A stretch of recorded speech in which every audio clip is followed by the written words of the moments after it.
I'd like to ask at the Riverside Business Meeting of the Council for on Thursday, June 7th, come to order. And we'll start off the roll call, please. Ms. Campbell? Here. Mr. Kerr? Present. Mr. Denny? Here. Mr. Cunningham? Here. Mr. Shuck? Here. Mr. Smith? Here. Mayor Cotty? Here. Everyone is accounted for, so I will at this time ask for a motion for the additions and corrections to the agenda. Is there approval for the agenda as written? So moved. Second. Discussion. And discussion? I think under resolutions, that item E, the issue dealing with whether or not to approve putting or allowing signs to go into the right-of-way should be removed from the agenda. I don't believe this council any longer has the authority to address these. So I believe this should be removed from the agenda. Okay. Any other discussion on that?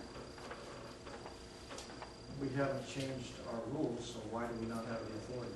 Well, because the law director told this council that its ordinance and its policies and procedures in this regard are in violation of the federal laws and the federal constitution.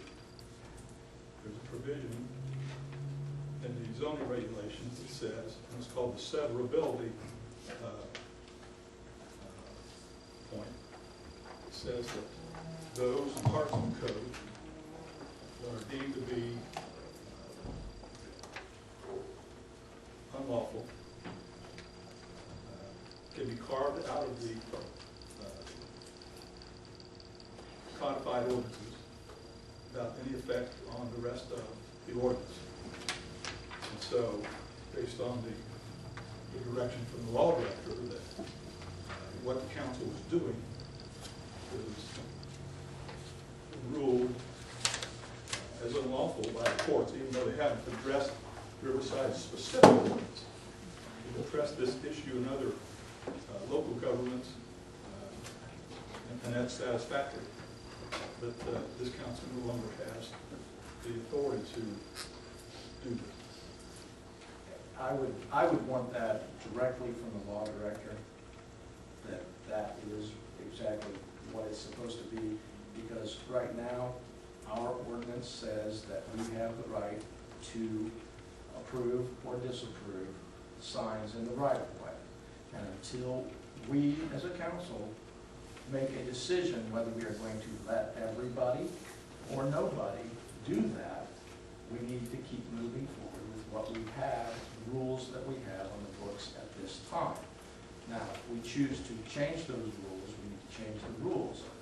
But I disagree. Anyone else have any points? It wouldn't hurt to wait, make sure, and check with the law director, but I think understand, the event I understand what he's saying. The event is coming up. I don't think she said it was unlawful. What she said was she recommends that we change the verbiage of that. One way or the other. Yeah, and I think we need to send it back to the Planning Commission, have them look at it as a text amendment and get it back on council, because we can't leave it hanging like it is. I don't feel comfortable hanging like it is, but I too disagree that it's unlawful. She didn't say it was unlawful. She said that we are at risk if we say no. So, We need to get it Mr. done. Mayor, yes. I believe it puts us at greater risk, the city, by tabling that resolution or voting no on it altogether. And the reason being is because we've approved other resolutions in the past for signs. And recently, this council declined 3 offers for signs by the public. And, we're picking and choosing who we can have put up signs. And I think that's a greater risk to us as opposed to letting everybody have a sign at this point until our ordinance is changed. Well, that's true, but the ordinance hasn't changed. I know. So, I mean, you know, But so until to it take it does. off, to not even give council an opportunity to vote, I don't think is the right thing to do. I think you should have the opportunity to vote, because it is not, I didn't hear unlawful, I heard, I suggest you don't do this. Or I suggest you change your verbiage. I thought they were gonna change it, limit everything and change the reading already. I thought that's why it went back last time. Well, we voted no instead. The majority said no, we don't want, we didn't like the version that they gave us that said that. And then it's supposed to go back then to change it. It hasn't yet. I think it should. I think it should go back to the planning commission, and we should look at, it was resolution 12R1671. I think we ought to send it back to the planning commission and see once what they can come up with, and then send it back to us. Mr. Mayor, Mr. Fulton? why does this need to go back to the planning commission? Because this council voted no on the revision that we received, and so it's got time to vote again. I mean, unless we want to just leave it as it is, which, as Mr. Kerb said, and I too don't feel comfortable with the way it is, but I didn't feel comfortable with the resolution we got, so I'd like to send it back to the planning commission, see if there's a way that they can come up with some verbiage that is acceptable to everyone. I'm not sure why you would value the opinion of the planning commission more than our city attorney. Our city attorney just suggested we change the verbiage, and that's, I agree that something needs to be changed, but I'm not sure that, I know, I did not like the way it came back to us in the last meeting, in resolution number 12R1671, so. If we go back to the minutes from the May 3rd meeting, the law director didn't suggest to us that we change the verbiage. She suggested that we change what we do. And she even said that the mere fact that there is a procedure that requires evaluation of the content of the sign before you decide what to do with it, she thinks is a clear violation of law. Now, I don't know if you wanted to put that in a formal legal opinion, but she's already told us that. That's what we're doing. As far as determining who gets to put signs out and who doesn't, is a violation of the law.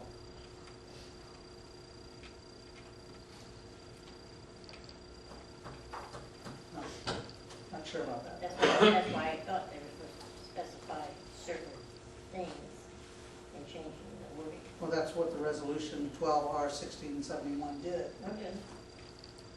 We'll send it to the planning commission. Yeah. Discussion. We had, Well, then I think we ought to reconsider that. Go ahead, I'm sorry. well, we had that item before us, this previous meeting, to send it to the planning commission for their addressing the issue, and it was voted down by a majority of the council, so that's why I brought up the issue this evening, that probably doesn't even need to go back, as was suggested by another council member this evening. This council can take the decision, or can take the action itself, change what it's doing. Or, as I mentioned before, I don't even believe the council needs to take any action. I think the law director has been crystal clear in her guidance to the council that the procedure is not a content-neutral procedure, and that it's in violation of the law. Any other discussion on the motions? So then, are we going to allow anyone to put signs up? If we take the rule completely off the book and we say it's not there, then what's the rule? Well, the current ordinance is that signs in the right-of-way are prohibited except for signs put in the right-of-way by the local governmental units. Directional signs and traffic control signs and those kinds of things, except if other signs are approved by the council. And it's that last clause, if other signs are approved by the council, that is creating the problem with the legality of that part of the ordinance. Because the council picks and chooses which signs they're going to approve and has no rationale as to why it approves or why it disapproves. And that's what the law director told us is illegal about the procedure. Is that, first of all, it's not content neutral, and the city council has no policy, no guidelines as to what it will allow and what it won't allow. Mr. Mayor, Mr. Schock? by not approving the signs, we are violating your constitutional right of freedom of speech. By approving it, we are allowing the constitutional right of freedom of speech. So when this council turned down the request of 3 signs, then they're in violation of the Constitution of freedom of speech.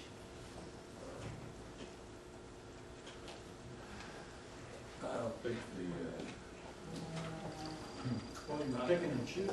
I don't think that's, Yeah, because we... it's turned it 180 degrees on its ear, and I don't think that's a correct interpretation. Well, that is, yeah, that is, because when you said no to their constitutional rights. So as long as we keep saying yes to everything that comes in front of us by resolution form, we're not violating nobody's rights at this point in time. We have no reason to. I don't want that interpretation. Well, and the council's always said it's got to be a community type event, and we did have some guidelines as to why we approved some and why we did not approve others. So, you know, so there was some basis for what and why we did that. So it was community events. Well, unfortunately, I wasn't here, at that time when the 3 was, voted down. But until, once again, as Councilman Denning mentioned and Councilman Smith mentioned, until we change that ordinance, we keep going forward, approving the signs request that is put in front of us by resolution. So I'm not for striking resolution 12R 1680. I'd like to move forward with that on the agenda. Any other discussion? Madam Clerk, do we have a first and a second on that? Yes, it's to approve the agenda as written. But there was no first and second on the request to remove section 8. Okay, so we have to move on to first one first. So, okay. So, read back the motion, please. Approve the agenda as written. Okay. All in favor, signify by saying aye. Aye. Opposed, same sign. No. I vote no. Do roll call vote, please. Mr. Bennett? Yes. Mr. Schock? Yes. Mrs. Campbell? No. Mr. Kirk? No. Mr. Fulenkamp? No. Mr. Smith? Yes. Mayor Cloudy? Yes, motion carried.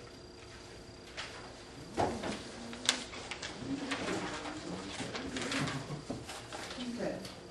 Now, there may be people in the audience that are interested in talking or having something to say about the revenue enhancements. I would like to clarify that we will only accept those comments if you send up a written petition. The written petitions are in the back of the room. And so if you want to discuss something that we're going to be talking about in the work session, I ask you to have your written petitions sent up now, and then, or if you want to talk about anything else on the agenda, that we have those written petitions. So the next thing is the work agenda, or work session items. Mr. Manager. Thank you, Mr. Mayor. Tonight, I'd like to introduce Rebecca Denang and Carrie Scarf from 500 Metro Park, who are here to brief council on some of the happenings that are going on with their particular organization, and in particular some projects that are going on here close to home. So with that, I will turn the floor over to Ms. Denang. Thank you, and good evening, Welcome. Mayor and Council. Thank you so much, and thanks for having us tonight. I'm Becky Benet. I'm the fairly new executive director with 500 Metro Parks. I had to stop saying that eventually, but I've been here for about just over a year. And the first time I got to meet some of the representatives of your community was at the River Summit, which was, I think, last March, and listening to all the great things that were happening in the valley and the communities working together, and of course we're part of that process too. And we do have a couple projects that I think you'll be excited to hear about that will obviously impact your community. And also just an overview of where we're focused now in terms of Five Rivers Metro Parks is like everyone else. We're trying to make sure that we're financially viable for the future, and as a new director for the organization, we are evaluating everything that we do. But I can tell you that one of the areas of focus within our organization and in the community are partnerships, working with, we can't do it alone, and looking at opportunities to continue to expand our partnerships throughout the area. And so if there are things down the road that you're looking at and want to have a conversation, we're definitely open to having those conversations as we are looking to how to leverage our resources along with others in the community. In terms of the, just a couple highlights with Eastwood, I'm sure you all go over there, correct? And we just drove by, and there's a lot happening on the lake right now, but you may or may not be aware, we did replace a major valve there last year in trying to control the flow of water that goes into the main portion of the lake there, and that's really helped us in terms of flow of water. We put in, anyone kayaking on this group? Or canoeing? We are going to talk about that a little bit tonight. But we did put in parking access in Eastwood to allow kayakers to get on the Mad River. And myself, I've done that too, so I've had the experience of going down into downtown from Eastwood. Also, many of you may or may not participate in our Gear Fest event that we have at Eastwood every year, and it just gets bigger and bigger and bigger, so we're very excited. A lot of our residents. Excellent. We're also looking at, we've removed, like it's our enemy, the honeysuckle that's out there. That's an ongoing battle, especially along the Mad River and getting visibility to the river there. Battling the ash tree challenges. Those aren't really exciting things, but they really are in terms of our forest. And in Eastwood, we actually identified some of the larger trees that had not yet been infected, and actually what we would call we vaccinated them in hopes of being able to protect them so that we don't lose those assets within the park. We are continuing to evaluate what we do there, how we do it, future planning for improvements. But what I would like to do is tonight, because I said we would keep it short, is to really talk about the two projects that we're working on. One is the bikeway extension, and the other is the Mad River Run, but as we call it, improvements that that is a partnership with the Rotary Club of Dayton. It's their legacy project, their centennial project that they partnered up with them to make that happen. And I have Carrie Scarf here tonight. Some of you have met Carrie in the past. She's the deputy director for our organization and has been extensively involved in river improvements as well as working on the bikeway project. So I'm going to turn the podium over to Karen. Slides for you.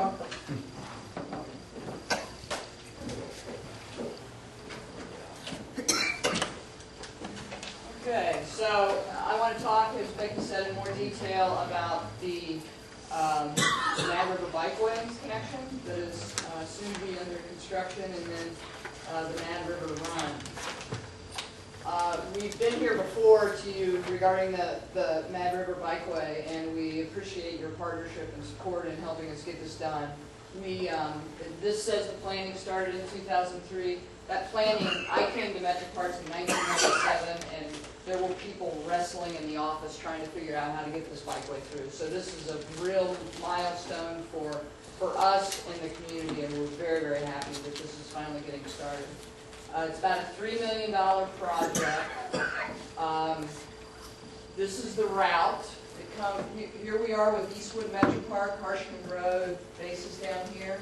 So the bikeway comes through Eastwood, under the Harshman Road Bridge, and then running parallel to Harshman, down along Springfield Street. It goes under the bridge there. The railroad bridge actually takes a lane of that road, and then ducks down into the woods and comes up the side of the dam, and then hooks over here into the tunnel over to the Kaufman Avenue bikeway. That is going to be under construction. We're under contract right now. It's going to be under construction. Within the next month or two, you'll see work starting out there, and that should be about 11-month construction schedule. So spring of next year, we're going to be riding that bikeway, and we're really, really excited about that. Couple of things to highlight about the kind of the regional bikeway initiative. We have kind of heard this rumor for a long time, but we verified it recently. We are the largest connected off-road bikeway system regionally, our regional system in the country. So Riverside is part of the largest bikeway system in the country, and that's something to really be proud of. Dayton was just named the 45th most bicycle-friendly city in the country, and again, we are all part of that bikeway system. Being linear elements, no one city or locale can take credit. We're all in this together, and we're building an incredible system. And a new regional bikeway website was just launched, MiamiValleyTrails.org. I encourage all of you to take a look at that. All of the counties, CBBs, park districts got together, NVRPC, and made this new website, which really finally serves the community in terms of the entire bikeway system, which is exciting. Second project I want to talk about is the Mad River Run. That is the improvements to the Mad River itself to make that more attractive to recreation, a better river in terms of its environmental quality, better fishing. The original project is to do 2,100 feet of the Mad River, starting right around that 84-inch water main that goes across, and then down below the old railroad trestle. And our plans are to construct the first structure of that within the next year. As Becky mentioned, we received a $100,000 grant from the Dayton Rotary in celebration of their 100th anniversary. So this is a shot of the project. You can see the main parking lot at Eastwood Metro Park up there. That's pretty much where the project starts, and then comes down to a little below the train trestle here. And what we're talking about is putting structures in the river that funnel the water, create drops that are safe, that are attractive to recreational kayakers and canoeists, both those who want to travel down the river and those who want to get in these waves and play around, do flips, cartwheels, rolls. And again, we're increasing the vibrancy of the river, the attention given to the river. This is in Golden, Colorado. So this is a lot very similar to what we're talking about doing on the Mad River. That guy needs to be upside down, by the way. So let me He's going to pop back up in just a second. So you would park in Eastwood Park and put your kayak in there? Yes. Okay. You can do it one of two ways. You can park down by the Harshman Road Bridge. Becky just mentioned the new access we put there, and paddle through. Or you can park right at the location in the large parking lot there, and boaters in those small play boats will get in the water and do those flips and cartwheels right there, and they'll spend all their time playing right there. And the cool thing about it is it's not just the very talented kayakers that this element is serving. For every kayaker in the water, there tends to be 15 people on the shore watching, because it's a real spectator sport.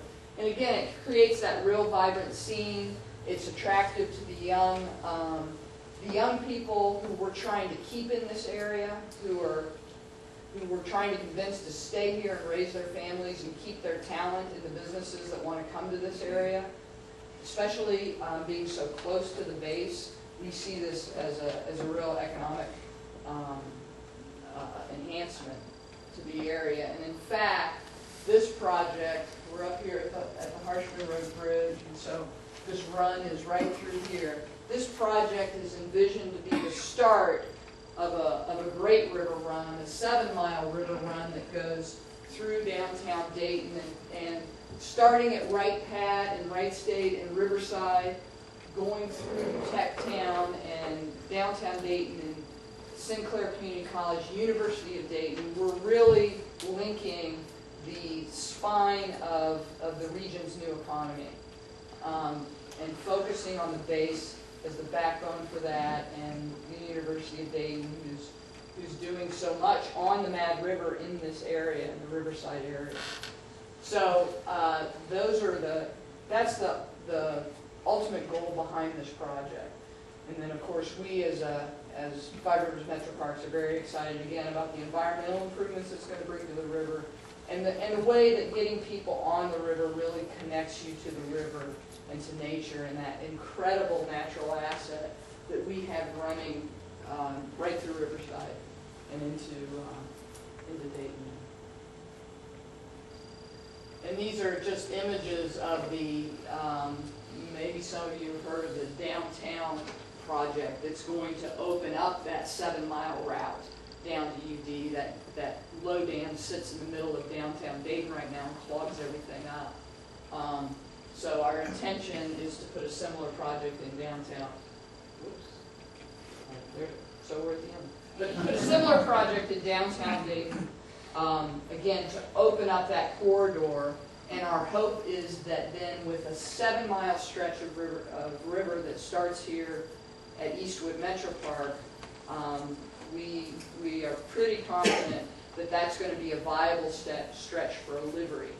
So that you would put in here at Eastwood and run down to Caroline Park, UD area, and that we would have a strong livery like they have now in the Little Miami or upstream on the Great Miami and the Tip City area, and have that type of synergy on the river. Fantastic. Very cool. Very cool. Are there any questions? Yeah, you mentioned taking out the low dams that are in the downtown area, and that's been in the news media for a period of time. The low dams were put in years ago to create cooling effects so that there would be ample recreational water. If these go up, when the low dams go out, how do you go about creating a situation where you have ample cooling for kayak? You're exactly right. Those low dams were put in to create ample cooling for recreation. The recreation that they were serving back then was powerboats. They needed that deeper water, and that still occurs on downstream on the Great Miami. Kayaks can get by on very, very little draft. There will be plenty of river once the low dam is removed. There will be plenty of river to accommodate paddling, canoes, and kayaks, and that's the recreation that has been growing so much in popularity for 10 or more years now. So it's a different era, and that's a different type of recreation we're serving. The other important thing about taking the low dam out, and you all probably know this, those low dams are deadly, and nobody wants that in their community. Has there been any consideration to put the street name on the bridges for reference as you're kayaking? As you're kayaking? We haven't thought about that, but that's a good idea, because if you're not familiar with the area, it's a little disorienting, and it's really helpful to get your bearings if you know what bridge you're passing over. Yes, it is. Yeah. So what happens if it doesn't rain for a month? Will they dry up, or will? Well, the Mad River, right. The Mad River, you may know, is spring-fed. So the Mad River doesn't fluctuate as much as some of our other rivers. But certainly, I am a kayaker, and if I know it hasn't rained in a long, long time, I'm less liable to take a trip down any of the rivers, because I know I'll spend some time, pushing myself through. So it's a little bit of a seasonal thing. But this whitewater park will still work, or? Oh, sure. Yes. It will still be in place. Yeah. Because mostly because the thing that the grade control structure does is funnel all the water that there is to the center. So that spot will be viable. Yeah, the rest of the river might be really, really low, but that one spot will be viable. Yeah, you'll always be able to get through there. Any other questions? I went to a conference, and I know, sometimes conferences are what they are, but went to a conference in Reno about 7 years ago. And they had put one there in downtown Reno. And they were showing it off, and it was absolutely phenomenal. And I came back and said, we're gonna do this here. And so, my gosh, this is like a really good thing. Yeah. It's a really good thing, and people are gonna come to our city and do some kayaking and then spend some money in our restaurants. And Depending on who you talk to in Reno, they will say that feature generates between $1 and $6 million in economic development every year for that city. So that's exciting. good thing for Riverside.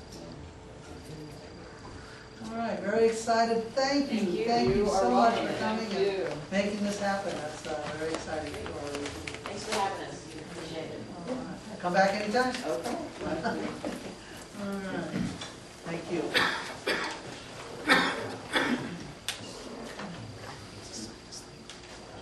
All right, next thing on the agenda is revenue enhancements. Mr. Manager. Thank you, Mr. Mayor. The information about revenue enhancement, I guess the beginning piece of information about revenue enhancement is included in the council packet for the work session item. Some of you have been on council in an extended period of time. When I arrived, some of you are recent to council. But in short, when I came here as city manager back in 2007, we identified a potential budgetary operation deficit back at that time, tail end of 2007, beginning of 2008.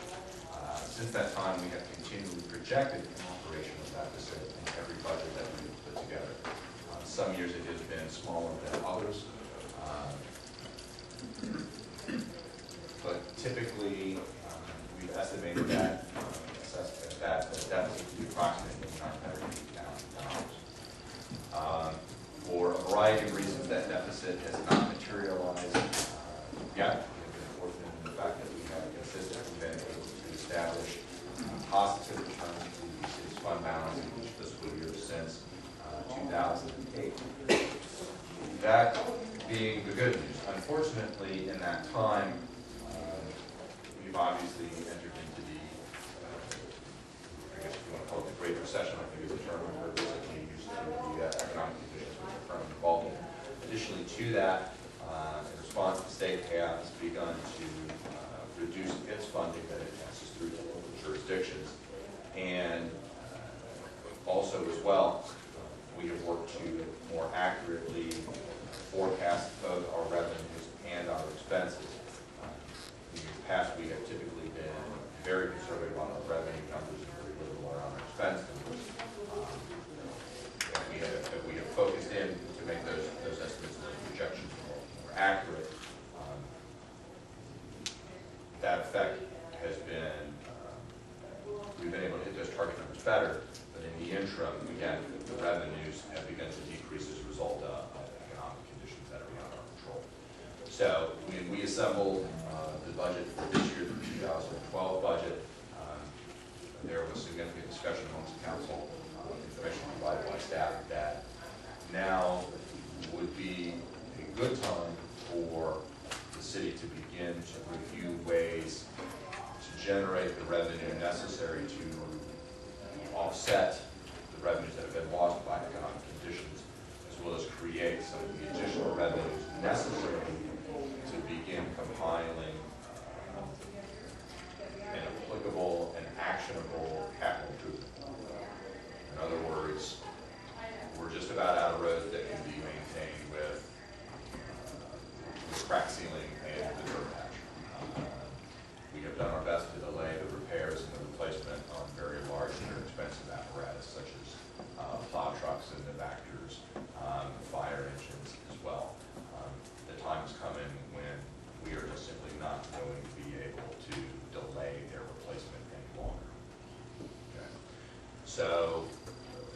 culmination of all of these factors, council, as the staff, indicated that it wanted to begin discussions about ways to address those revenue issues to create the necessary funds for us to continue to operate under the current condition will provide funds for capital.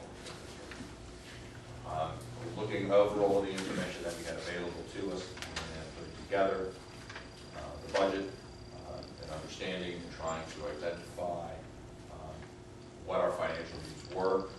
We identified a deficit number, I believe it was 2 million, I think, if that's,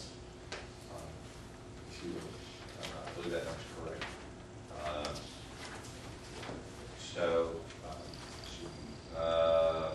I'm sorry, it's 980,000 was the number that we identified within the memo. So we looked at ways that we felt would be appropriate ways to increase the revenues to the city to offset that deficit. The information that we tried to provide was to give you the options that are available, at least on a significant scale. There's always the opportunity to raise permit fees by $5 here and $10 there. But that doesn't necessarily have the impact that some of these other options have, and it doesn't cover the need that we have in development. Additionally, I also provided some rough calculations to give you an idea and a concept of what the value of these items have.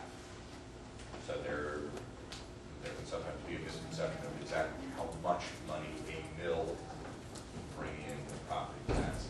There is sometimes a misconception about whether or not a outside mill, outside taxes, or inside taxes, those that are authorized by state statute and those that are outside of the limits for purposes authorized by state statute, how they affect one another. So the purpose of this information is to just simply give you the information to allow you to begin discussing what the situation is that we know to be, that we are not suffering an expense control issue, we are suffering a revenue loss issue, and how we can plan for and enact a plan to correct that issue and begin that process today. So the purpose of tonight's discussion is no way for council to sit here and say, yes, we all agree that we should raise the income tax, or yes, we all agree. It is just simply to say, this concept sounds good, we'd like to see more information on that. This idea, we just don't think it's going to work. Don't worry about putting time, energy, and effort into that. So, and even those types of recommendations may not even come out of tonight's discussion. But shortly, we will begin preparing for the 2013 fiscal cycle. And so we want to have an idea of what your thoughts are as we move into that.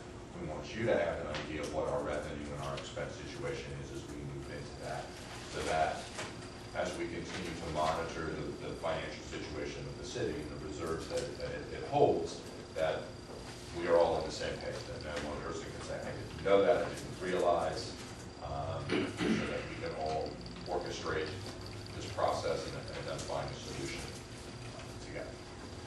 So those are really my opening comments in regards to this issue. And so, Mr. Mayor, I'll turn the discussion over to you and the rest of the council, and myself, Mr. Garrett, and Ms. Christian, so we'll answer questions that you might have as part of your discussion.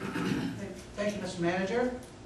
At this time, then, we will open the floor to council members on discussion of the enhancement revenues suggestions that we've had. Does anyone want to start the discussion? Mr. Mayor, Yes, Mr. Smith. I would like to talk about number 5, the collection of the EMS transport billing portion. Right now, you say we're at a 50% collection rate, which is about $670,000 annually. Now, our residents, they pay fire levy. Do we charge our residents for ambulance service? We charge everyone we transport, yes, sir. Okay. Isn't that kind of like getting hit twice? No, from the city's operational perspective, no, it is not.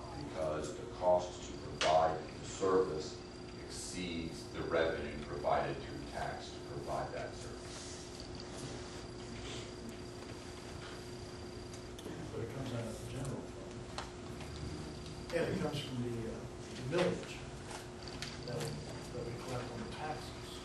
Well, the source of the revenue to fund the fire department comes from many different locations. But again, whether or not council chooses to allow the fire department to bill for EMS services, whether or not through a hard billing policy or a soft billing policy, that is a procedural question, a policy determination that council can make, has made previously. From the operational position of the city, business component, the tax dollars that are assigned to cover the cost of service of fire and EMS are not significant enough to cover the actual costs. So therefore, it is our opinion that no, you're not paying twice. There is a payment, if you will, that every citizen makes to have that service available in the general capacity.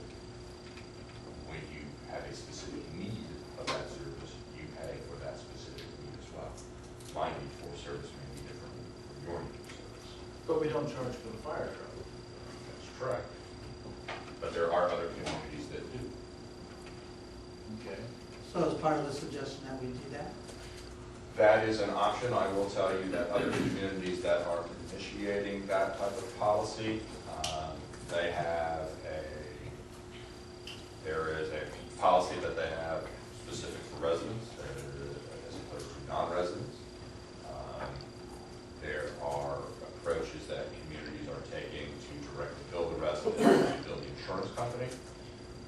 I can speak from experience. This was a service that we were looking at in Michigan, and it was one that had been in practice in Michigan for quite some time while I was there, and the vast majority of communities stopped the practice because what would happen is you would give it to the victim would turn it over to their insurance company, and the insurance company would say, I'm not paying. It's not part of the insurance package that we provide, it's not part of the coverage that is included as part of the premium, and so the insurance companies refuse to pay, and typically the victims or the persons involved in the incident, depending upon what that particular instance was, haven't been able to pay either. That's why they turned it over to their insurance company. Are we experiencing this here? We're not experiencing that problem here, or?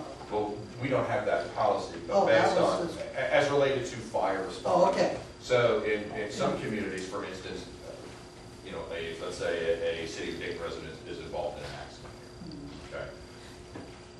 okay? Some communities would, say we had a policy, they get a bill for, there were 3 police cars there, 3 police officers, and 2 engines, and there were 4 firemen. Here's your bill for $9,000. Some communities do that. We only, again, bill for medical transport services. Okay? And we bill at the applicable Medicare, Medicaid approved rate for the services that we provide. And based on council's previous discussions and previous policy decisions, we use the soft billing practice, which is the most common practice used by all departments in the area. All of them do bill both residents and non-residents for EMS services. Well, we were told when we started that you had to have it that way. Everybody had to be billed. You couldn't distinguish between one or the other. And like the manager said, we just had a soft way of going to our residents saying, yeah, I don't know if you remember that, Mr. Smith, remember that? I remember that. Discussion, so I think that's I understand that that is still applicable to why we're doing it this way now, so. Now, is number 5, are you suggesting that we have a possible way? I'm not making a suggestion. But is that what you're referring to? I am just simply saying that, yes, if council was interested in providing additional revenues for service, to cover services, this is roughly the cost of service that we incur without reimbursement annually. But we have a third party doing the billing for the EMS service, correct? Correct. And if we was to enforce that, and brought that number from 50% up to 75%, that would take our numbers somewhere around that 900,000, just under $1 million mark in collections for EMS. If we got it up to that 75%. Well, the revenues that we collect are based on the soft billing policies and practices of the city. I know. Right. I know, but I So- said if we increased our efforts to collect on that. Well, that would be transferring to a hard billing policy. Yes. Okay. Mr. Fonkamp? So I want to make sure I understand this self-billing policy. That is, if you bill somebody and their insurance doesn't pay, you let them go. That is correct. Okay. Just want to make sure. Mr. Manager, when we talk about this 50% collection rate and 670,000, is that gross or net? That is net. That is net. So we took we looked at the total outstanding balance annually, and we assumed that we would have a 50% collection rate of that balance, and that was how we determined that $670,000. So is that 50% close, or is it lower or higher than that on the collection rate? For all the EMS rooms, and they'll be doing about, what, 300 medic runs, 200 and some medic runs a month?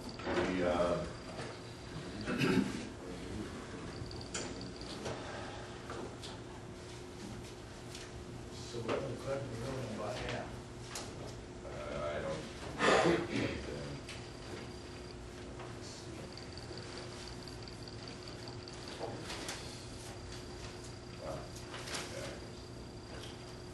Total amount billed was, for last year, was $2 million. Total net receipts was $780,000. That's less than 50%. Correct. So of what we charge and what we bill for service annually, we collect just over a third. So are we collecting, what was that number you said we collected? Yeah. $780,000. Okay, so our 670 is considerable, but our 50% collection is incorrect. Yeah. Okay, when you take $2 million in minus, subtract $780,000, Yeah. it's about $1.3 million. Right. We took that number and said that is what we could hard bill. Of that $1.3 million that we could hard bill, assuming you have some people pay, assuming you send some people to collections annually, you would increase revenues about 50% of that $1.3 million balance. So it would be right around $650,000. Could go up, could go down. Okay, but when you send your debt to a collection agency, don't you lose a portion of the amount that's owed to you through the collection agency there? That is correct. Our premise is that it is better to assume 50% of something than 100% of nothing. Okay. Any other discussion? Everybody's picking on the easy ones. They want to work on the little easy ones. They don't want to come out and say, option one sounds good with little modifications, you know. Because I know that we had discussed at the time about raising the income tax to 1.5, but removing a couple mills off of that. I don't see any figures on that in your presentation here, unless I'm overreading something or not, or missing something out of this. Have we ever thought about that? You mean as far as, yes, we have several years ago, when I say several years ago, in 2010, we did prepare a community survey. One of the polling questions, there were a series of polling questions on taxes. And one of those questions was in relation to increasing the income tax. And one of the final questions in that series was, would you be in favor of increasing the income tax in exchange for a reduction in property tax? We do have some basic information available with respect to that. I did not include it in the packet, not that we cannot not provide that information to you, but the overall effect is for us to put the city in a positive cash flow position so that not only is there funds available to accommodate operating, but to put some funds aside for capital needs, to reduce the millages from, as originally referenced in that survey. You'll note the operational deficit is projected at $980,000, so let's round that up to $1 million. Okay, to increase the income tax by 0.5% would generate $1.4 million. To then reduce the collection of outside millages, which include 2 fire millages from 1976, fire millage from 1979, fire millage from 85, and fire millage from 92, collectively takes over about $500,000. So you are then back down on a negative cash flow position in spite of increasing the 0.5%. So to remove that, just clarification, to remove all of those, you're down $500,000. Correct. It would generate $1 million with a 0.5% in income tax. You would $1.5 generate million, 1.1. $1.1 Excuse me, I'm sorry, 1.1. I'm sorry, 1.1. 1.1. So really, we'd only realize 600,000. Correct. Now, is that like number 3 year? Is that the same thing? No, it's not even on here. Okay. On it, because that's, to me, that's more favorable of working toward, because one, we have a survey out there that says, oh, it sounds like a, but anyhow, you know, people are for that already. We just got to figure out how much percentage that we want to put out there, you know, on the ballot. You know, 5%, I mean 0.5, not 5%, 0.5 or 0.7, you know, percent out there, or even 1.5. You know, it all depends on the figures, which way the economy is going, how many jobs we are, you know, are projected to lose or gain here in the city in the next 10 years, in the next decade, or actually, well, I should say 5 years. I would do a short term at 5 years. And that gives us an idea of how much percentage we should put on the ballot now in this November or next March or whenever the other election comes up with. But yeah, that's what I like us to look at and work more toward that. Knock off some of them old mills, and that would help the fixed income. Then, you know, working on how much percentage should we ask for out there on the voters. And that wouldn't be too difficult to do as far as talking to the county and adjusting the property taxes. It would just simply be a matter of saying take them off, or the ones that we asked. Well, they're continual legislation, so I believe that you would have to ask for the voters' consent to have those removed from the roll. The concern that I think you need to take into account is you don't get the opportunity to ask very often. And more importantly, you don't often get a majority consensus on your ask very often. So I would encourage you to consider a solution that has a long-term benefit when you make the ask, because it will take several asks, whether or not you go small or you go large, to address the need that we have. Well, long we can justify the percentage that we are addressing for present and future, and put it and explain it clearly, like we always have done in the past when we asked for, you know, increases. The voters are very, very wise, and they read it, they do the research, and they'll say, okay, this makes sense. I will vote for that 1% or 0.7 or 0.5 because it's showing a long-term plan, where my money's going to go.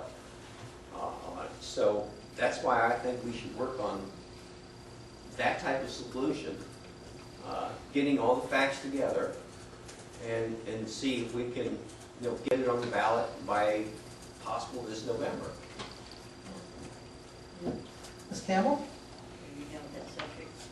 Why, are you gonna change it? Yeah. No, stay on it. Well, I was thinking about number 3. Give me a little bit on that one. To reduce the tax credit and then bring it back next year. A little bit more than that. Well, to reduce the tax rate, basically the way that, the short version is you work where you pay your income tax where you work first, and you pay the differential balance to where you live. So, if you live in Riverside, where our income tax rate is 1.5, but you work in Huber Heights, where the income tax is 2%, you pay 2% to Huber Heights, and you pay 0 to the city of Riverside. The opposite is also true. So if you work in Riverside and you live in Huber Heights, you pay 1.5 to Riverside, and then you pay 0.5% to Huber Heights. Okay. What this would do, and that's called, and commonly that's known as the tax credit. Okay.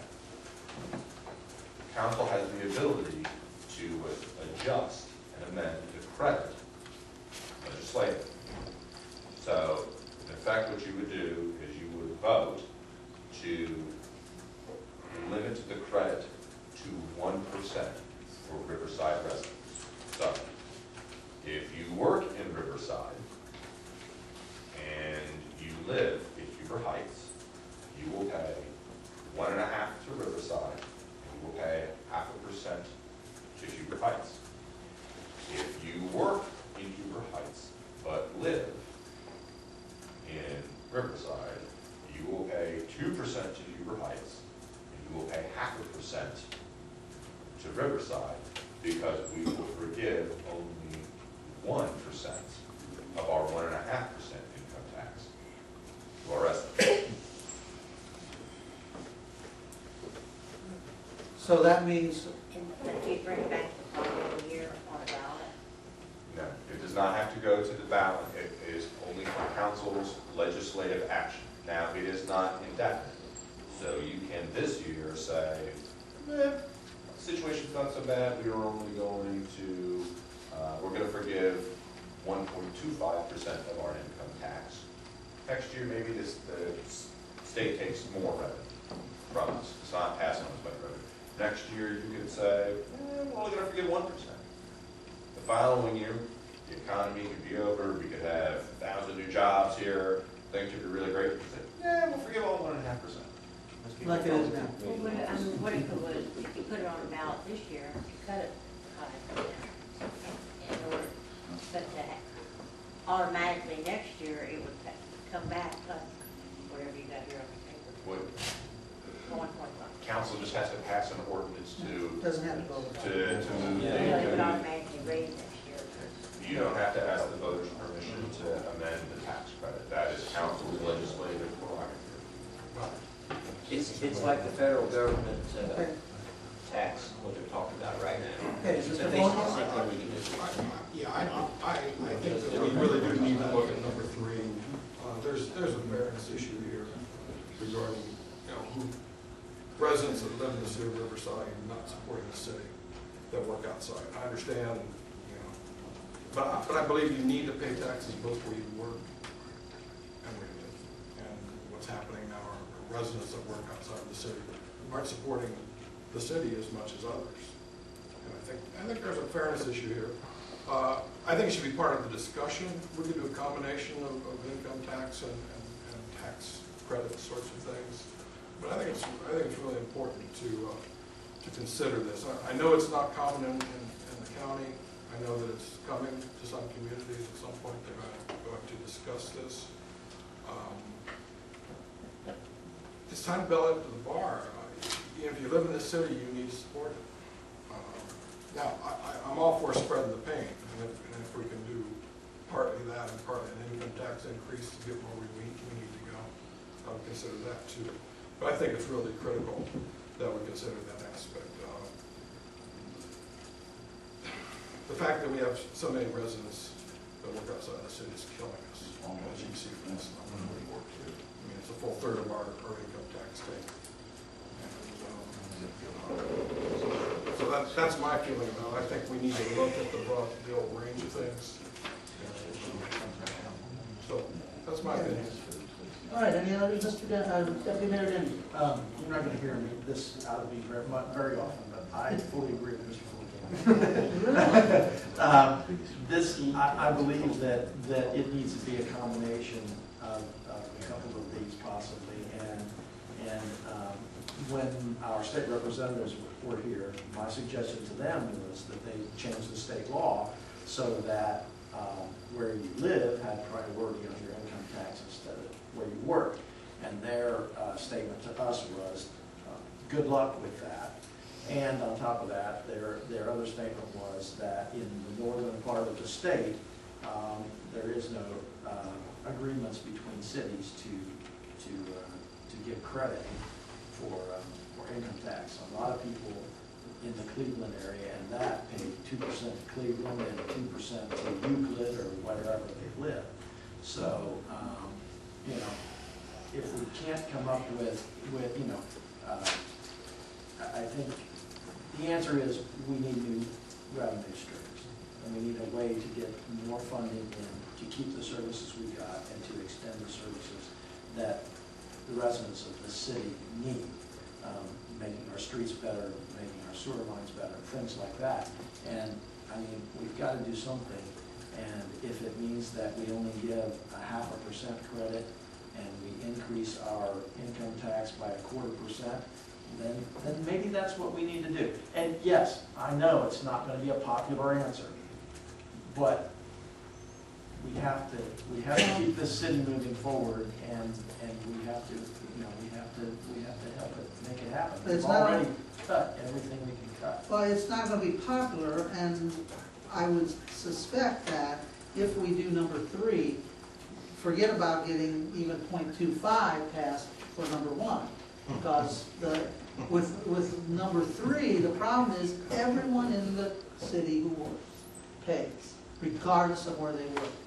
And, you know, that's, when you have that issue and then you want to raise the income tax, then that, where everyone has to pay, is an issue. Where if you can get the same amount of money by raising the income tax by 0.5%, you're getting only those that are working outside the city and or work out of a place like the base that doesn't charge income tax. So you're getting the same amount of money by raising it here, and you're only asking a small portion of our residents to pay. So that's where I'm thinking number 1 would be the best. Actually, Mr. Mayor, I don't think that's true. I think you're asking the majority of the residents to pay on option 1. You're asking a third of the wage earners to bear an increase on option 3. I don't think so. Mr. Manager, help me out on that one? We would have to run the statistics on those revenue streams. I think mathematically what Mr. Fullenkamp is saying, if you make certain assumptions, is correct, but to that extent, but to what extent, I don't know. We would have to get more detailed information. So that's information we can provide, but for the purposes of at least initiating the discussion, we just wanted to give you some broad parameters. Basically, what the amount would be from a specific numeric number. So, Let me take a minute and review these 2 items here. You know, like the one I discussed, and number 3, I don't care too much for that one. But is because number 3 item, we control up here by ordinance raising and lowering the taxes. We, just us, with no say except from them, unless it's around November and they want to vote it out. The option 1, they have total say in. They have total say of what they want to do. If they want to, you know, go ahead and say, yeah, that sounds good, 1.5, they justify 1.5 for the next decade, and I get a couple mills knocked off my property tax, so the retirees going to love it too. Let's go out and vote. Let our voice be known through the voters box. There, but up here, you know, yeah, sure, we're going to raise another 5. What are you going to do about it? Vote me out? You got to wait for 4 years. That's not good. So yeah, I'd rather do it the other way. That's a shock. That's one way to approach it. But we could also have a conversation with the community about both of these approaches and see what they prefer. Now you're throwing more money out there. No, we have a conversation, I said. Oh, just a few 5 people that show up in the meeting. Well, we could ask people what their opinions are, right? How are we going to do that? Well, we've got this going on, and we can talk to people in the community. Okay, talk to them about how they're going to get back to us. This is what I'm saying. You know, everybody always talk about having conversations with the community, but you know, we already have. Yeah, how many we got here? And How many actually are going to residents, watch? And how many are going to watch now? probably 30 more. No. But is for instance, one of the things that I, again, enjoy about this is actually going to the voters. We're not dependent. We already did a survey. It cost us $5,000 plus $3,000, $2,000, zero. Mail, so it was probably, $5,000 mail. Because you have mentioned, mailing things out that costs around $5,000. So that's why that's stuck in my head. But anyhow, on it. And it'll take $5,000 to put something on the ballot. Well, I mean, I sense in our political process that a lot of people that get elected decide that now then's the time to quit listening to the voters. And I think it's more important than ever when you're an elected official to go out and to solicit ideas about how we go forward. And that's what I'm after here. So to include them in this decision-making process, I think has some merit. And for you to... But how to include them into it is the merit. But first of all, they elected you to make the decisions for them. And now you want to go back and say, well, I'm not really sure I want to do this because I'm afraid that you might not like me. No, because I want their opinion. Well, their opinion is very important, but the expense of going after it to all of them, not just a fine minority. We need opinions from the community. Yeah, sure, they voted for me based on whatever I ran on, whatever was in my literature, right? Whatever you want to call that. But they don't know my opinion about this topic specifically, and I think they deserve to know that, and yours too. Well, everybody knows mine.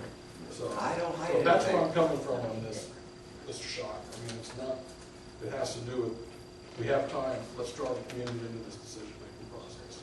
We want to avoid some of the things that have happened in the past. Now, I understand your concern about,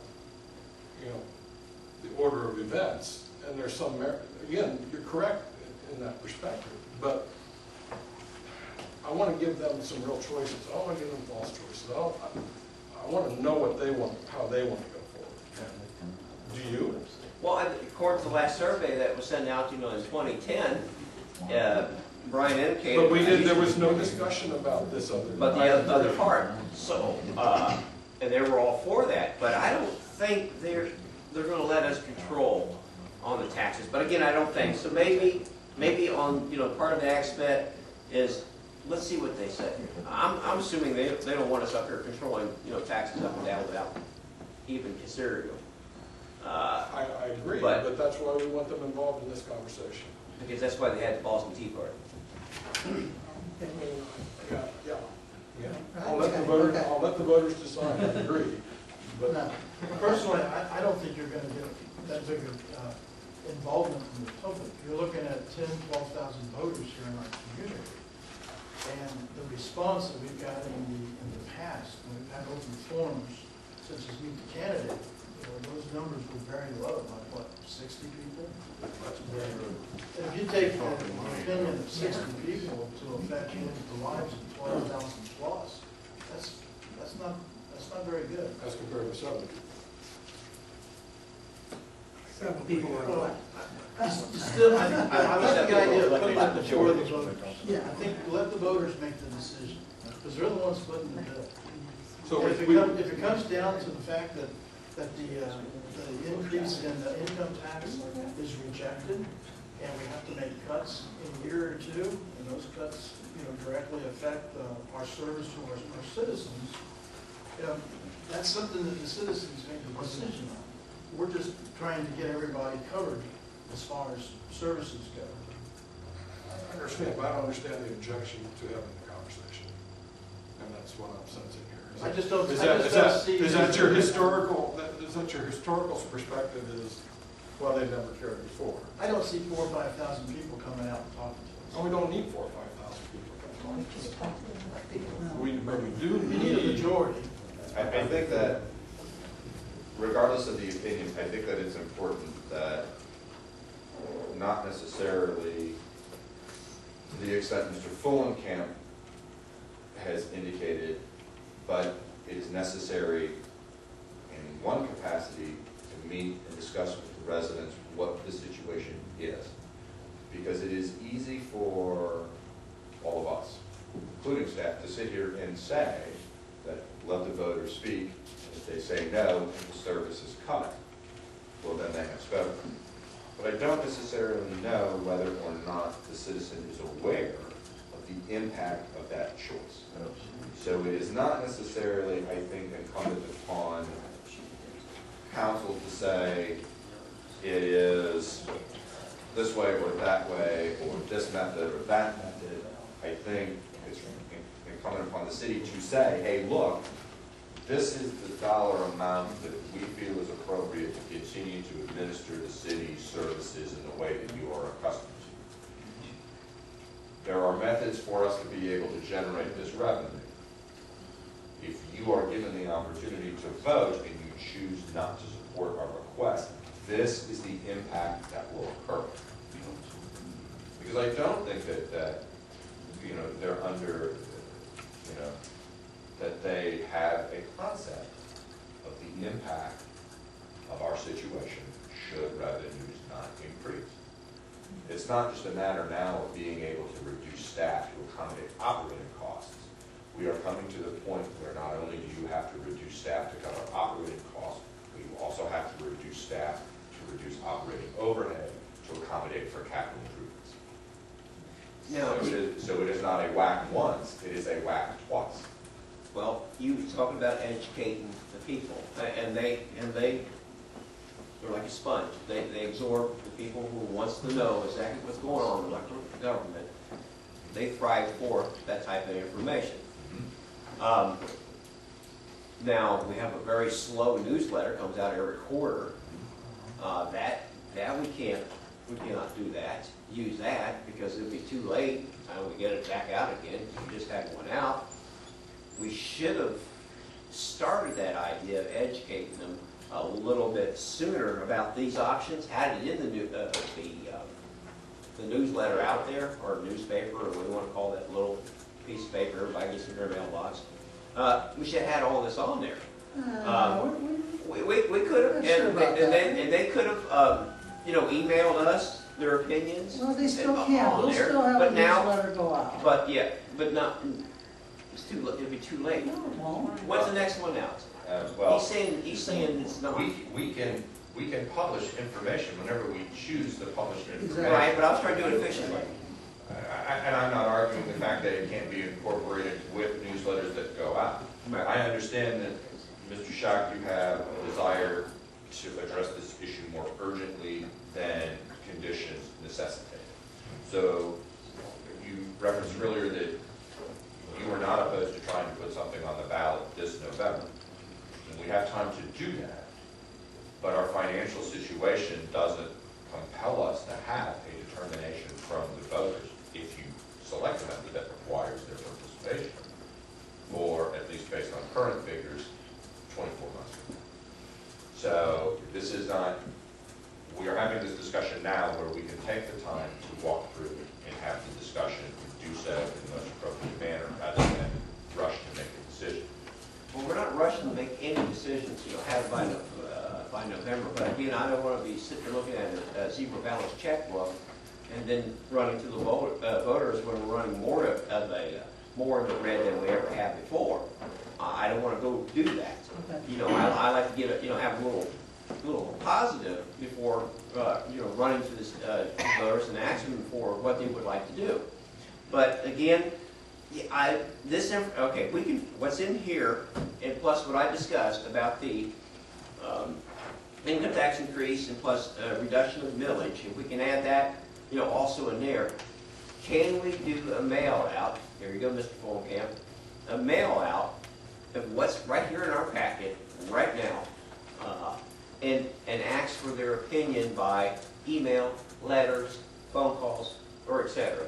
Well, I think we already, if we do your suggestion, we already have that information, so we don't need to do that. My question is, What information do we already have? I missed you it. said on the survey, Well, that was already just for told us part one. Right, Now, and that's we're talking what I about think- the whole general that. Yeah, part. that's what I said, if we just do one, we won't need to have. No, but that. what's the rest of it? Now, let me ask you, I want to ask Sorry. you, how much, if we just take off one, the 1976 fire levy, which we get, how much money do we get from the 1976 fire levy? It's like 200,000 or something, right? Which one? There's a contract. I know, but we don't have to take them all. Yes, we do. No, we Well, don't. okay, you have to understand that the rule, if you will, Yes, we will. the rule on how these are multiplied and how they correspond to the revenue they brought in at the time of their enactment, you're limited to bringing the revenue today that this tax was bringing in 30 years ago. Exactly. Okay. So, to give you an example, the 1976, just one of the 1976 fire millages was $500,000. Okay, and it was voted in. Today, the effective value of that same $500,000 today is 0.14. Which is about how much money? I don't know. It can run some numbers on Yeah, that. it's $45,000. Okay, so in 1976, it was bringing $500,000 was bringing in 45,000. Today, that same $500,000 brings in 45,000. But Right, to make okay. that math happen, it's not $500,000 anymore. So if we take those two, one or two, now can we take, Mr. Schock said, no, we can't, we have to take them all or none. Is that true? No. We can take one or two Okay, of them. but you can choose. Now, let me touch briefly on. I go for all. Sir.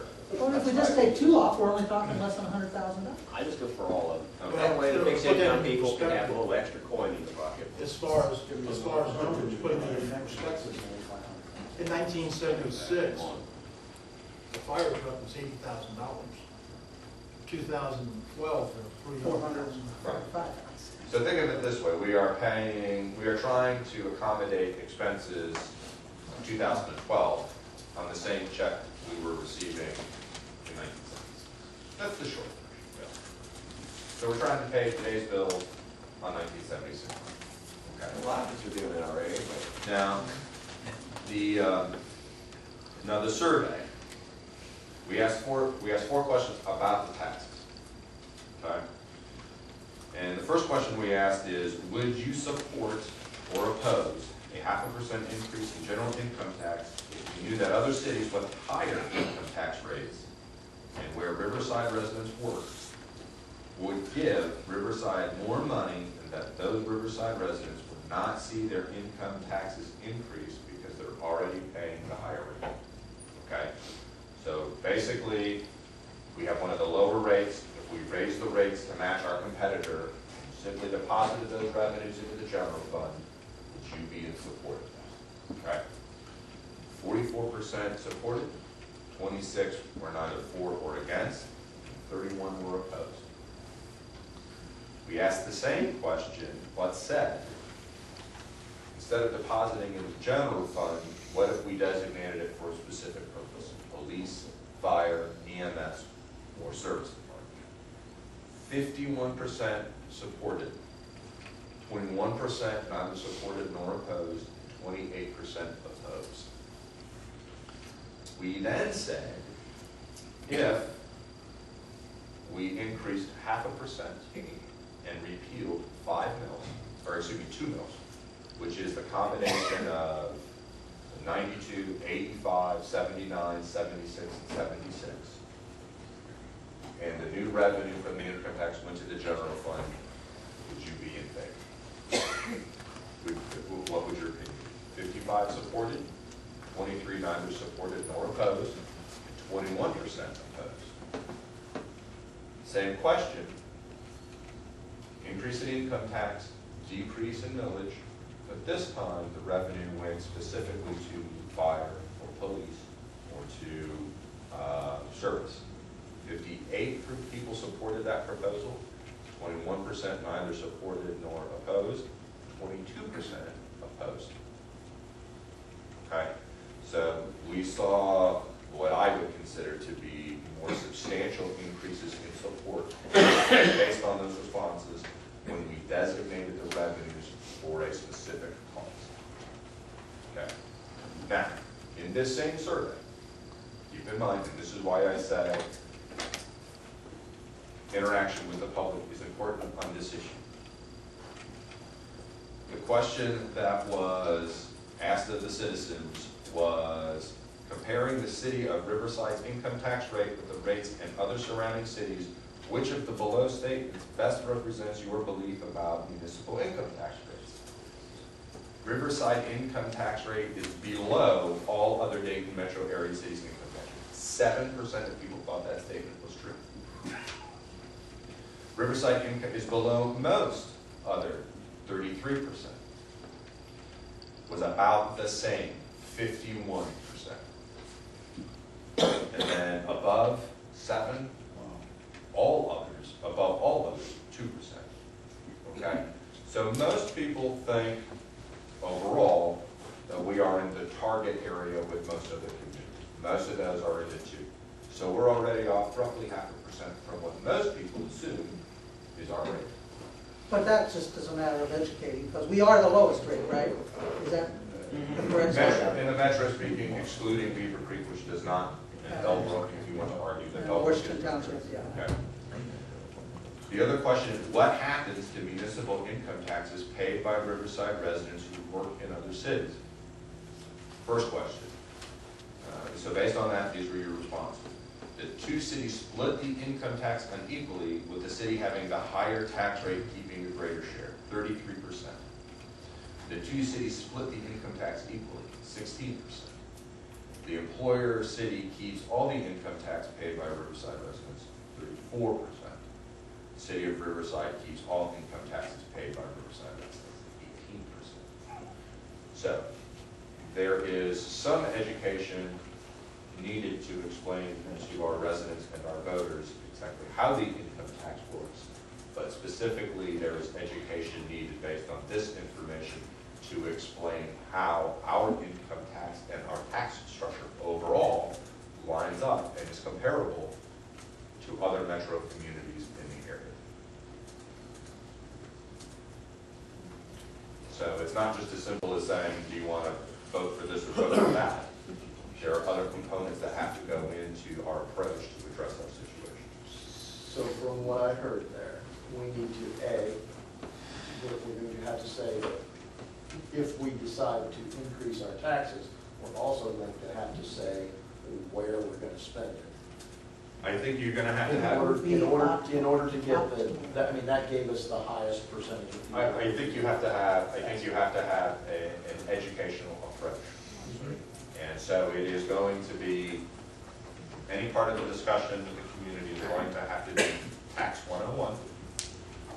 And then once we have Tax 101, we will have Services 201, which is, here's where your money will go, and here's why it's important that the money goes there. Okay? Because to this day, people still call, I pay all this money to the city, how can you not have any money? Okay? The city receives 12 cents out of every tax dollar. That's ridiculous. Most of it goes to the school, the rest of it goes to the county, a little bit that goes to the library, and the rest comes to us. Oh, that's why I paid my speeding ticket. Clearly the city got all that money. No. The court got most of it. You know, so you get, for every dollar you paid in your speeding ticket, the city got 30 cents. So a lot of people need to understand that, and they assume because Mr. Smith is a good upstanding citizen and he pays his taxes, and that's who attends these meetings, they assume everyone pays their taxes. And they don't understand things that Mr. Smith paid both his inside and outside taxes, villages, and I only paid a part of my inside. Well, the county takes Mr. Smith's outside village payment and they apply it against the outstanding balance of mine inside village rate. Does that make sense? And so, so people don't understand that, Mr. Smith might have paid all of his taxes, but because I didn't pay all of mine, his money got shifted to cover mine. And that's why when we passed our police levy, the replacement, we projected it would bring in $1.8 million a year. It's actually bringing in about 1.3. Because there are so many people who are unemployed, or so many vacant properties now there where inside millage rates aren't getting paid. Those of us that sit here today that pay both inside and outside, our outside millages is getting full to cover those inside rates. When does that renewal come? 2013. So if we'd ask this year, we'd ask this year for that and then renewal of that next year. Well, keep in mind that the tax year is always 1 year behind. Right, but we still have to ask. Okay, now, let me ask about number 4, okay? The assessment of 10 square feet of roof area that generates 1.3 million annually for a stormwater utility. Yes, sir. Would we have to use that money for stormwater stuff such as Yes. Ingleside, Lily Creek, those kind of things? The money would have to go to help those issues, is that correct? Yes, but not as specific as you make it out to be. In creating a utility, you have to use utility revenues on related utility expenses. So, for instance, you could use these monies in the very direct way that you just indicated. So you could use them to pay a contractor to fix the flooding issue at Marion Ingleside. You could use that money to address the Lily Creek issue. Okay? But additionally, we have to clean out storm sewers. You could use that money to pay wages.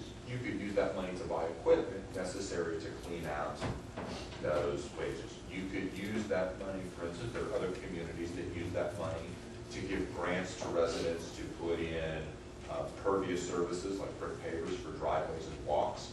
They use those funds to give grants to residents to put in rain gardens to help keep water out of the system. We could use those dollars to offset construction expenses. Currently, we could use for street repair?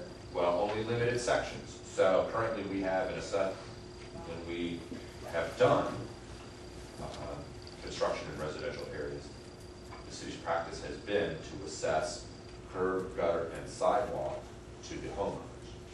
Okay? You could use this money to cover the expense of the gutter cleans. You could use this money to cover the installation of storm sewers and the repair of storm sewers and storm drains. So there would be money that is paid for that purpose.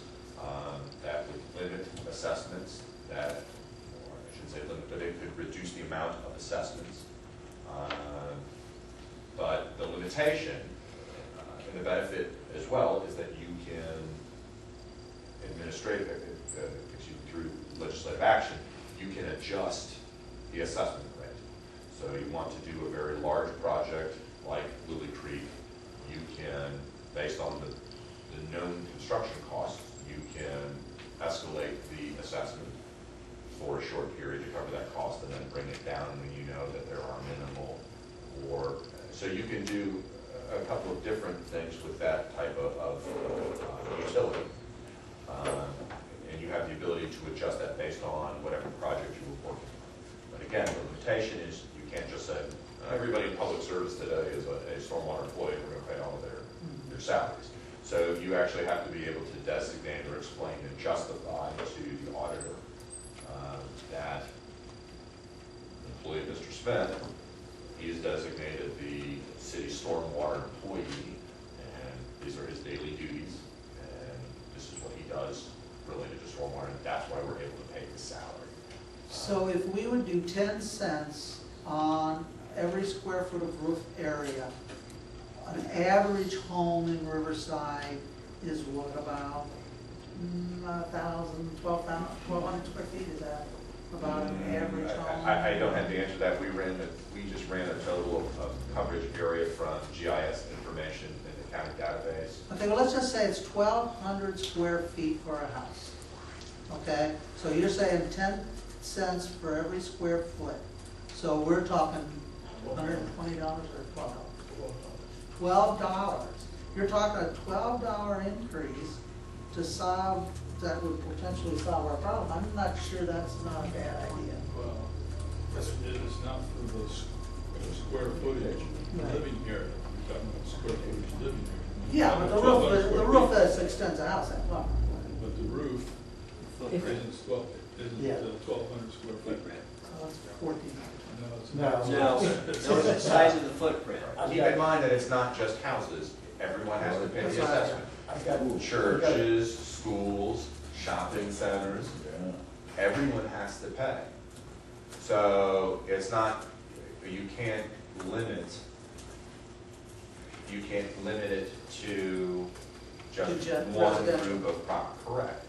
Now, there are other things that you can do. You can, again, that was just a simplistic formula. You can make the rate, the value, 5 cents, 10 cents, $1. You can make it 10 square feet, 2 square feet, 100 square feet. We just did roof space. There's impervious surfaces such as pretty patios, such as driveways, such as parking lots. That could have another multiplier. That could have another value. So there is. We said roof area. That, again, that is just, I'm just giving you an idea. It can be expanded upon quite greatly, but keep in mind, you have great flexibility, but you also have great limitation. Mr. Foggia? You just said what I was going to say, is that there are some real limitations. And this may not be I mean, while this is a revenue enhancer, it cannot necessarily be directed to the areas where we need revenue to go into that. Basically, yeah. I mean, unless you can use this, I mean, truly, if the people that go out and clean creeks out are worth $1.3 million a year, then sure, it's a direct injection. But if we have to do special things in addition to what we're currently doing, we won't see a good portion of this money going into what we call the general fund for lack of anything else. I can tell you that operationally, you would see a transfer, because a lot of the work that the service department currently does is stormwater related. So I would say that you would probably see about 25% of the service department budget would be, existing budget would be accommodated by that. I would argue proportionately 25% of the operating expense, personnel related expenses could also be transferred to that. Capital is an area where you might see more of a benefit through this program. Okay. In terms of bridges and what we. You could, for instance, and I apologize, I thought I had grabbed the folder, but there is a great deal of storm sewer, of curb work related to the Hirschman Valley project. Okay, so of that $3 million project, $2 million of that is coming directly out of our pocket. Okay, so you could whittle down that number another 200,000, another 300,000. So I guess what I'm looking for in general is for this 1.3 million annually, how much could we expect to be used for? How much could we expect that we could pull current general revenue dollars off? You're saying about 50, 60%? I would probably say, related to the service department and other things that we would be able to tie in, I would say you're probably looking at maybe 200,000 in labor. I would say you're probably talking about another $200,000 in operational expense, and then the rest of that would be for, you could use for a variety of other needs, capital items, whether or not it is, like I said, contributing for these projects. But it also gives you the latitude to expand programs in a couple of different ways. I understand that part. But I'm looking mucking up the status quo right now. I know we've been talking. So about- we would, approximately, we could substitute $400,000 So that's currently incurred costs. Okay, so that's much better, thank you. Well, no, I was just going to address the area that Mr. Fulenkamp was talking about, and that is you can't supplant salaries and operating expenses for the police department. You can't supplant salaries and operating expenses for the fire department because they're not stormwater and utility related. You can't supplant the large expense for salaries and operating expenses for the administrative function because it's not stormwater. So you might be collecting this money, but Nowhere to go. it may not address the key area of service delivery from the fire and police service delivery aspect. That's a concern. A concern I would have would be that this particular approach, when it's learned in the community, that it could be used for some projects such as Little Creek or some other projects like that, it's probably not going to get very much support from the community. Well, I'm afraid of it too. I mean, look at the rooftop of Airway Shopping Center, I guess. It could be a business killer too. I mean, all of a sudden businesses are going to say, Well, there are other things that you can do and you can take into account related to some of those items. For instance, in almost all situations, commercial development in our city is required to have on-site storm management. And that's not true with residential property. So there are ways that, there are some communities that have differential rates because there is an extra cost upfront by a business because they have to put in retention and detention systems. They have to put in collection mechanisms that I as a homeowner or you as a homeowner here in the city aren't required to do. Okay? So you can move around with some of this. And so Mr. Kerr's comment about supplanting does stuff. And he is right to a great degree. And the reason that you would see a marginal operations benefit, at least in the short term, is in 2011, we transferred from the general fund $660,000 to the service department to cover operating expenses. This year, we're transferring approximately $716,000. So if you were able to utilize the stormwater utility, that would reduce that transfer from 700 down to about 300, and that $400,000 savings could then be used to offset expenses. Could be utilized in another way, right? So The trickle down theory for the American stuff. kind of like it's interesting. it's like the old lottery argument. We're gonna well, the lottery money's gonna go to school and they'll be wealthy as all get out. Yeah. As soon as the lottery money came in, Yeah. they took back their saved money. It's kind of a lot. So. Any other comments? Okay, Well, so, real quick, just going back to the stormwater utility. You mentioned $400,000 we could offset, put into the service department from possibly $1.3 million collected. Where would the other $900,000 go? Well, you wouldn't necessarily need to have a rate that high, but you could use that money, again, you could use that money to put in curbs and gutters. You could use that money to rehabilitate failing infrastructure. You could use that money to purchase equipment relative to maintenance of those systems. And we do have that equipment, and it is in need of replacement and maintenance. But again, based on how the revenue streams come in, because this is an assessment district and under legislative control of council, if payroll's getting met and operational expenses are being met and they're in compliance, you want to dial down the assessment from 5 cents every 10 square feet to 2 cents, you can do that. You want to change it from 5 cents every 10 square feet to 5 cents 100 square feet, you can do that. So again, you can fluctuate the revenue based on need. And that's a benefit to the city in some ways, it's a benefit to the resident and the property owner in some ways. In other ways, You don't ever know what's coming. So right now, we have 0 because we don't have citywide stormwater utility. That is correct. And that is the other issue that the stormwater utility would create, is we do not have a uniform citywide public stormwater utility. There are pocket public systems that are tied into private pocket systems, which are tied back into public pocket systems. So one of the things, understanding that if you want to entertain a stormwater utility, one of the things that council needs to be conscientious of is in so doing, we will in essence begin walking down the path to plan and construct retroactively a public stormwater improvement system. And keep in mind that that is a great deal of some of the larger complaints that this council has been asked to deal with in my time here. Mayapple,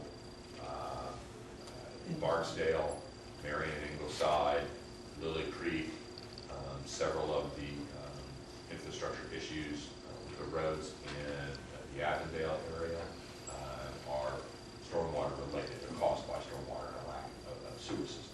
So there are long-term benefits from this particular avenue, but they are not immediate in their nature that all of our issues will be solved by the inclusion of the stormwater utility. Would bridges be included in this? That I don't know. We don't have many. It's kind of a stretch because you've got the stormwater running into the creeks which flow under the bridge. I mean, having had utility systems. I'll give you an example of the bridge over there in the Floral Park. Having had utility systems in previous communities, how you cut the pie gets awfully creative. It's possible to do. So for instance, the bridge span itself, you might not be able to include as an expense, but you might be able to write off the buttress and support structures because they have to be designed and engineered and constructed in relation to the water flow in the creek, which is all storm driven. So, I mean, you can get creative, but you can't always get inclusive. I mean, we used to have, in previous communities, we had a sanitary sewer utility. We always designed sanitary sewers to go right down the middle of the road. So when you had to replace the sewer, based on how you had to cut the trench, you had to cut the road.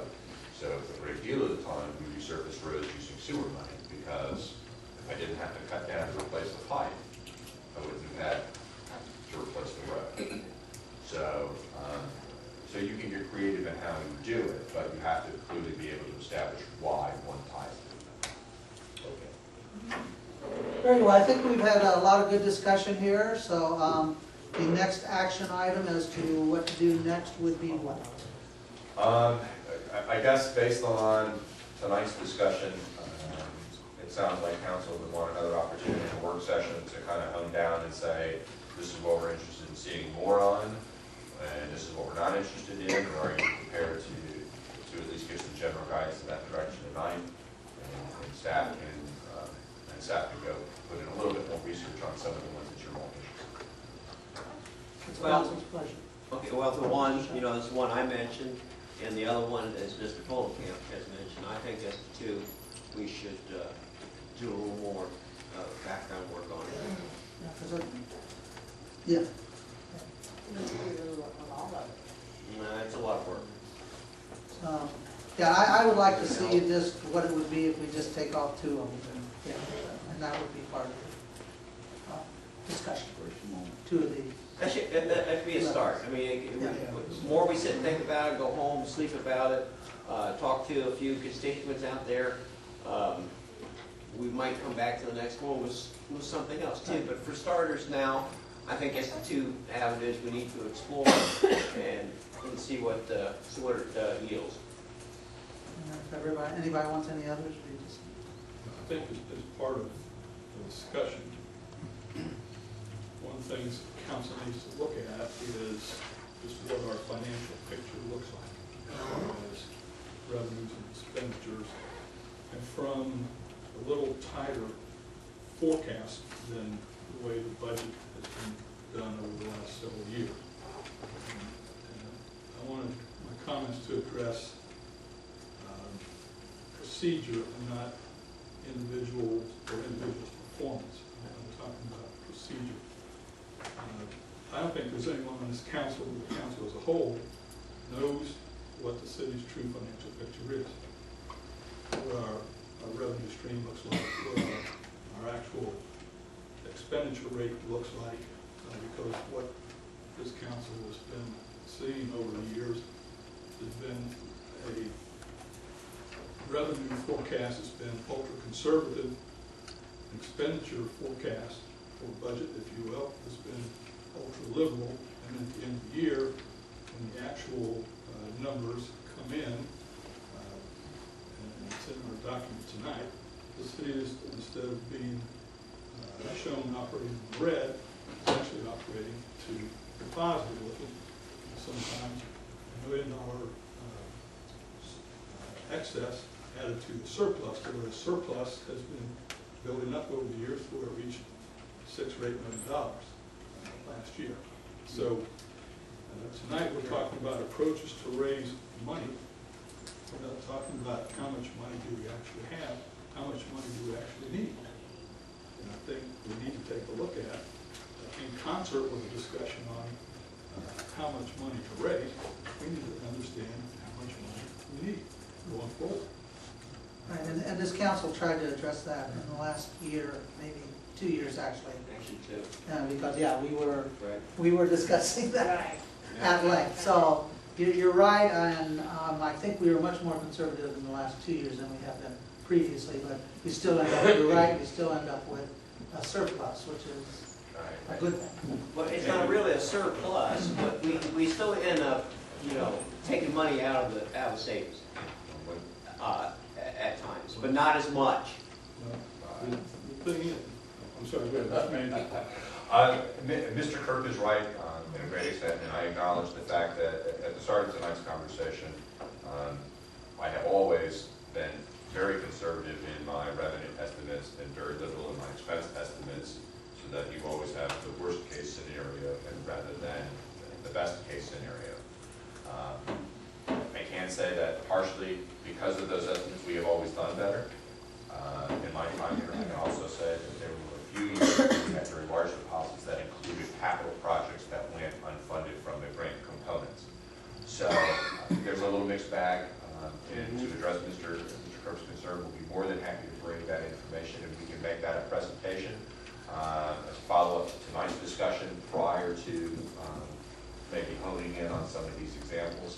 I can say, and we will cover it in obviously greater detail, I can say that Mr. Garrett and I had a discussion earlier today, and we are on projection right now for expenses. So we are fairly Johnny on the spot, and with the 5 months of collection on the books, we are just a shade over our estimated revenue. So council's request that we kind of dial in that forecast a little better appears to be really true, but obviously there's still 7 more months of the year to go.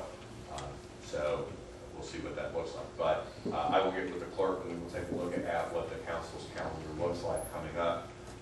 Next meeting I will be out of town on vacation. Christian will be sitting in. She is spearheading the waste collection discussion, so that will be your conversation then. Good luck. But we will take a look at the calendar and see what we might be able to put together for the first part, last part of July, to continue the discussion at least moving forward in that thing, and that might be a nice springboard to the 2013 budget process as well.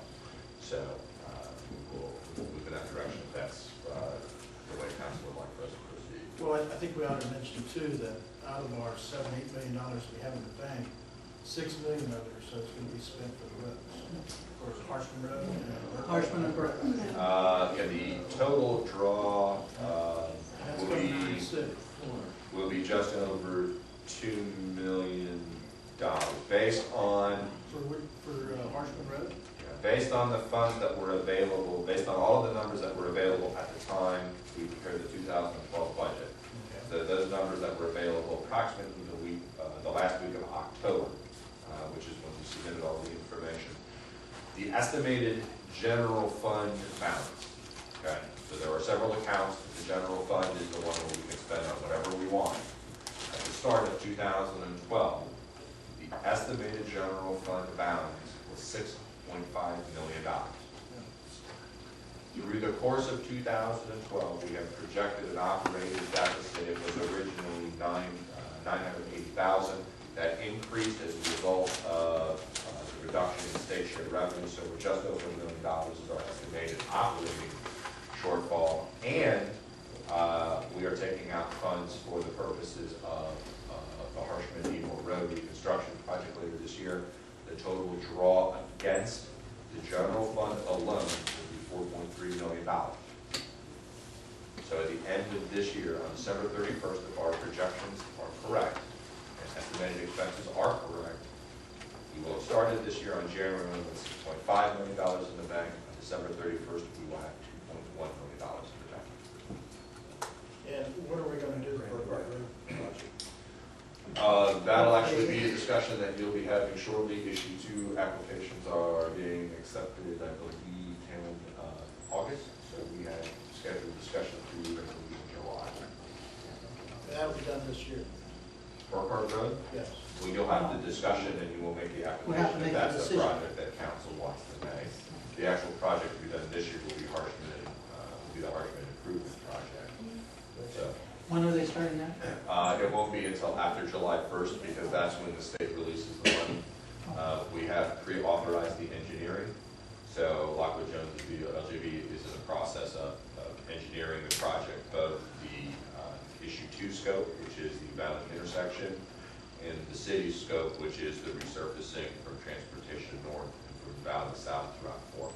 So all of that is currently being engineered. So we're hoping right around the time the money's released, we'll be able to advertise for bids, and we'll be able to award a contract in early August, mid-August, and we'll actually be able to have construction going in September.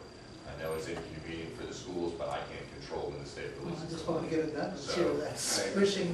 pushing the envelope. But the state's only participating, what, 200,000? The city received a grant in the amount of $780,000, and then we also received an additional $200,000 at a no low interest loan. I'm not quite sure what the no low means yet, based on. No interest, low loan. It is either a no or a low interest loan. It is determined on the total assets available to OPWC. So. Okay. Very good. Okay, it is about 8 minutes till 8, so let's have everybody till 8. Okay, how about 8:10? Yes, that's what I was going to say. Okay, so we will, this council will be in recess until 8:10. Please be back about that time.